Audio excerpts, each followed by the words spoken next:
সাধারণত শীতের সিজনে আমার বাজারে ঘুরতে খুব ভালো লাগে। এই সিজনটাতে কত রকমের সবজি, শাক পাওয়া যায়। এগুলোর কালার থেকে শুরু করে এগুলো দেখতে অনেক সুন্দর, খেতেও খুব মজা। মাঝে মাঝে আমি আমার বাসার কর্তার সাথে বাজারে যাই, গিয়ে ঘুরে ঘুরে দেখি, দেখে দেখে পছন্দ করি। তারপরে বলি যে এটা আমার পছন্দ হয়েছে, তুমি দেখো, দরদামে হইলে নাও।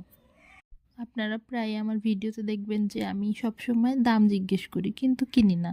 কিন্তু আমি দাম জিজ্ঞেস করে পছন্দ করে যাই, তারপরে আমার বর সেটা পরে কেনে। আমার সাথে আগেই কমিটমেন্ট করা থাকে যে তুমি শুধু ঘুরে ঘুরে দেখবা, পছন্দ করবা, তারপরে দরদাম আমি করে আমি কিনবো।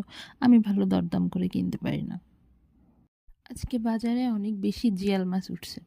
শীতকালে যেমন সবজি ওঠে নানান রকম, তেমন নানান রকমের জিয়াল মাছ ওঠে। শিং, কই, মাগুর, বড় বড় শোল মাছ, এগুলো দিয়ে সবজি খেতে, রান্না করে খেতে সবসময় ভালো লাগে। কলাই শাক কত?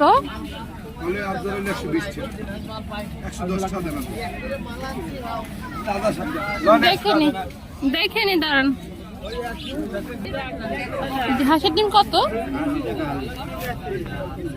আপনি ডিম নেবেন? কুমড়া কত কেজি?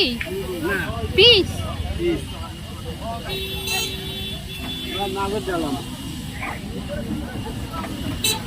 পেঁপে কত চাচা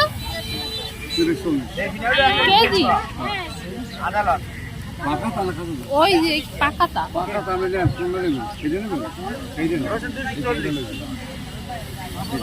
দাঁড়ান, আমার লোক আছে দিকে